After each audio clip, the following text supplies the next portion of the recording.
Hey, what's up, fam? Thank y'all for tuning in once again. And as always, be sure to like, share, comment, and subscribe. And when you do subscribe, hit that notification button so every time I drop a video, you will be the first to know about it. There's a disturbing story coming out of Missouri, and it's about black women being abducted and killed by a serial killer, and the police did nothing about it. Matter of fact, dismissed the whole story. Then, come to find out, it was true. So let's get into it, because if you know me, you know where I'm about to go with this.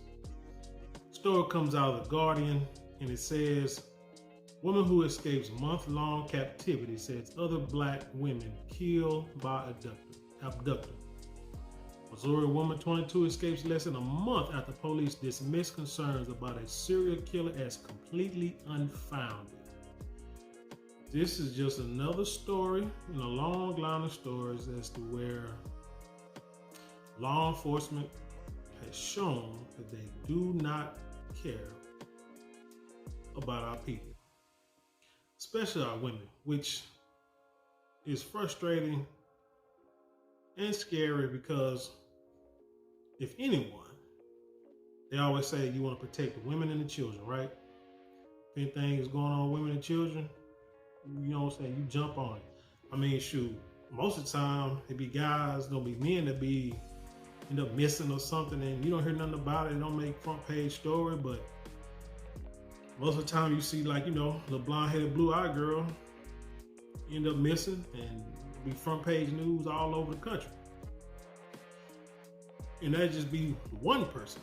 But in this story, you have a number of women that are missing. No one can find them for at least a month.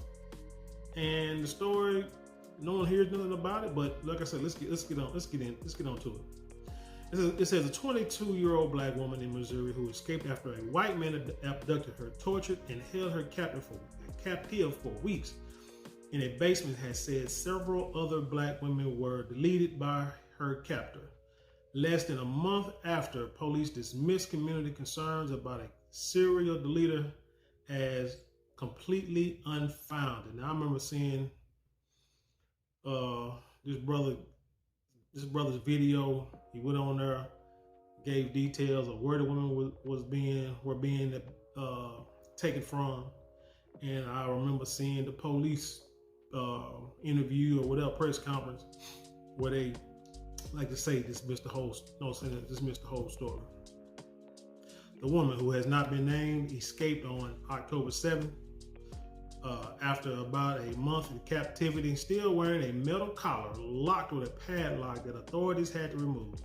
She told Kansas City police that 39-year-old Timothy M. Hazlitt had imprisoned her in a basement room in Excelsior Springs, a city just northeast of Kansas City, where he whipped and sexually assaulted, but the other word, her repeatedly.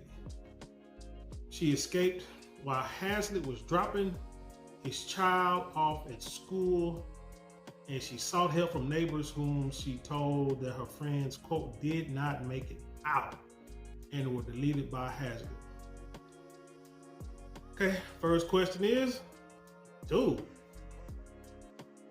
how in the world did he have a number of sisters in his basement and he got children living with him and nobody knew this at all?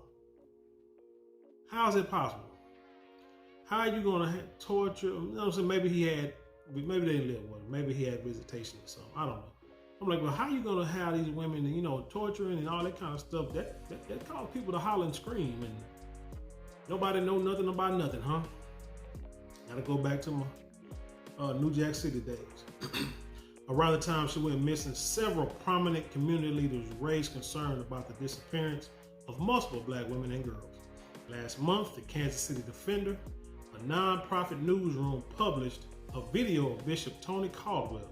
Shout out to Brother Caldwell. That's what we need. More brothers to get out there and, I ain't gonna say more brothers, because there's a lot of us doing.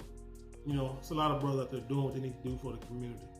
And he's just one of them, you know what I'm saying? That hopefully, you know, he'll make it to where people can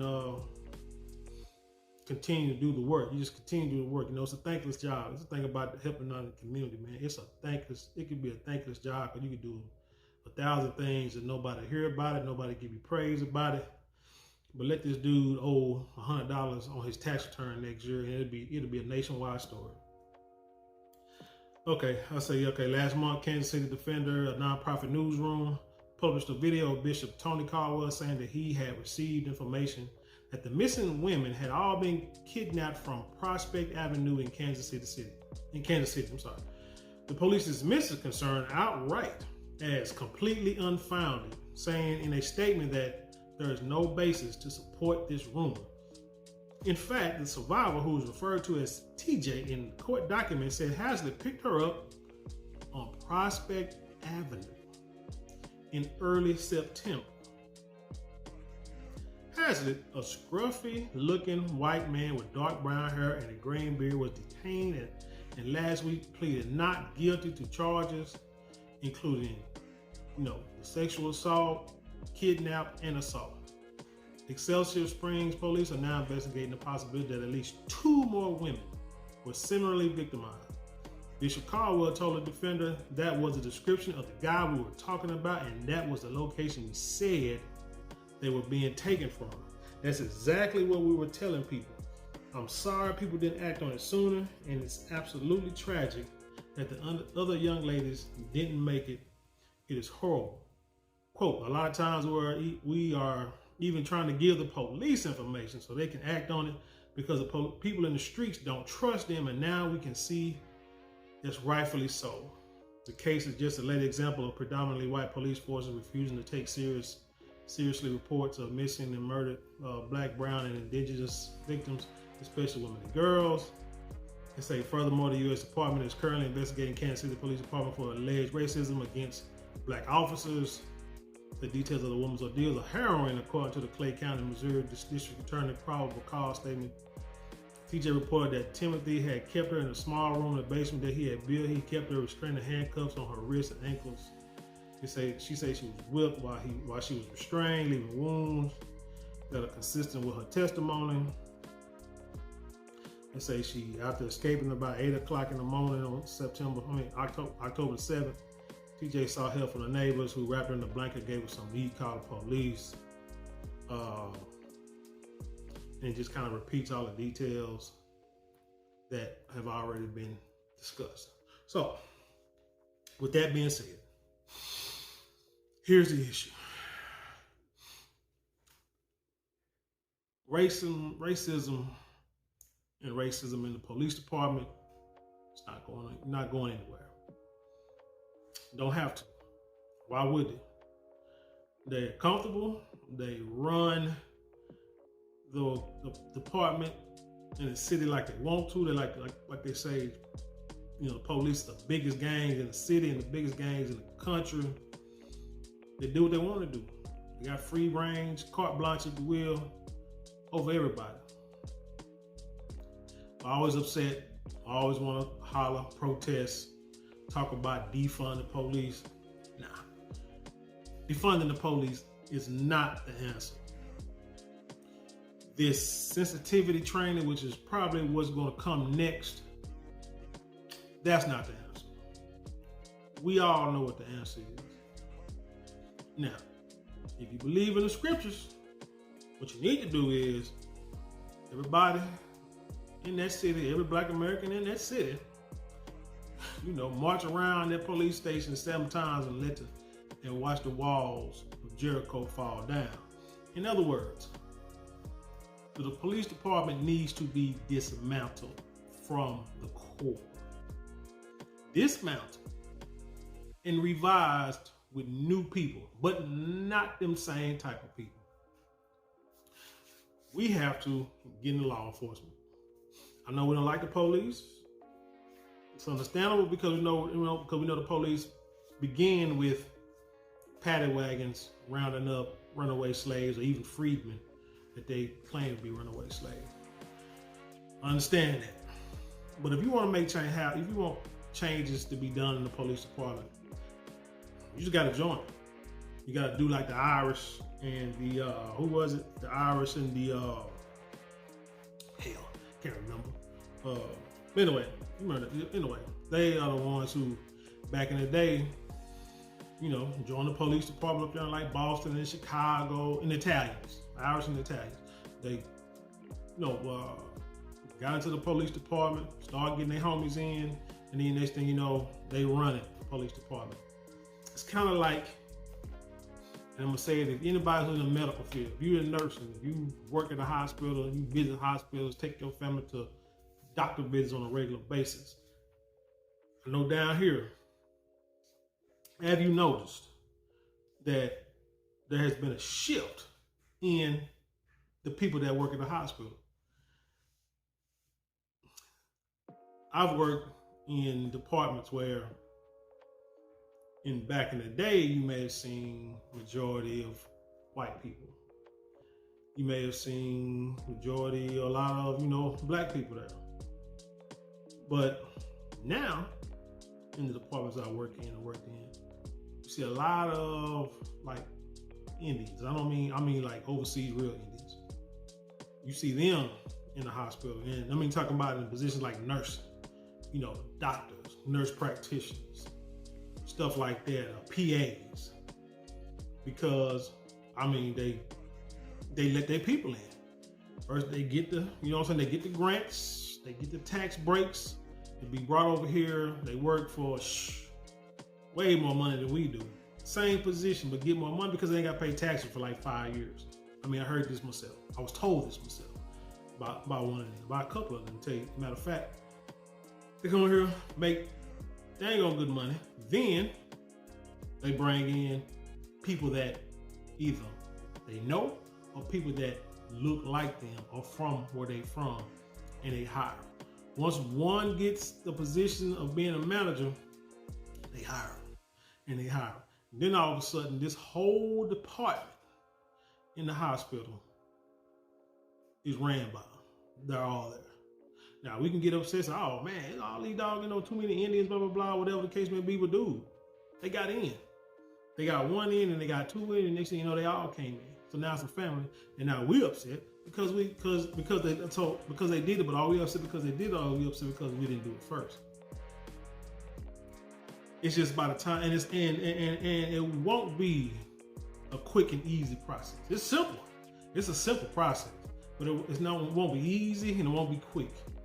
This stuff took time. This is stuff where my mom, who's a retired nurse, would tell you, would have told me that, you know, before she got up out the hospital and stuff like that, she could see them, you know, coming in. Matter of fact, when I was first like working in the hospital as a tech, before I even got into, you know, nursing school or what have you, and even while I was in nursing school, you could see the shit. I could see the shit that we talking 7, 8, 9 years ago, easy. So we talk, like I say, so within a matter of 10, 15, 20 years, they've taken over. Our problem is we think that everything needs to be done quick, fast, and in a hurry. And that's not how you change power. That's not how you make change. Remember like the Montgomery bus boycott, that took like 18 months before them folks said, okay, you can sit, you know, anywhere you want to on a bus because you're losing a lot of money. Although, you probably should have just bought your own bus lines and then, you know, everything had been straight. You ain't got to worry about it. But, you know, I wasn't living back then, so I don't know the reasoning for it. I mean, realistically, you got a black bus line, they probably would have, you know, burned all the buses up in the first, you know, burned all the buses in the way. Who knows? Probably why they didn't do it. I don't know, but still. So that's what has to be done in the police department. You gotta stop running from the laws, man. We run from the laws and we wonder why we're still in the same positions. A lot of times, just think about it. If your own people are in the law enforcement, driving down the street, registration out. You know, you might have ran through or rolled through a stop sign or something. When your people pull you over, hey man, I'll let you go this time. Next time I'll give you a ticket. You move on and give you a chance. A lot of times, them folk ain't gonna do it. Unless you work in the medical field. Unless you ride around with scrubs on with a badge hanging from your mirror. And that's another story in itself. Most time they ain't gonna let you go. No matter who you are, what you look like. Period. But anyway, that's all I gotta say about this story, man. I'm glad the young sister got out. I sure hated that the other ones didn't make it. You know, shout out, like I say, to the bishop who put the word out. Maybe now people start taking us seriously when our people put stories out that something ain't right in the hood. Now if we can just do it, you know, when our own people do stuff too, just police everybody, man. You know what I'm saying? The community, the shit, we got, no, sky's the limit. Sky's the limit.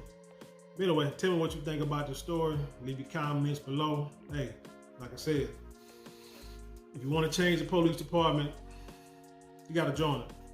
And you got to join it in the masses. I mean, it may take just one, but you just got to join it and stay in it and, you know, fight the long fight. It'll be a long battle. It'll be a hard battle. But eventually, we can get to where our people, because you remember back in the day, when it was Jim Crow and segregation in our communities, that's the only place that our people could police. So, hey, let's just get back to that. Just say, hey, y'all, you know, representation and all that kind of stuff is, hey, if it's in the majority Black community, we need to have majority Black policemen, law enforcement officers, period. That's the only right thing to do. But anyway, again, leave your comment below and then share it with the world. You know what I'm saying? Share this video, put the Son Gun on Facebook, Twitter, all that good stuff. And with that being said, I leave you in peace, and I'll see you on the other side.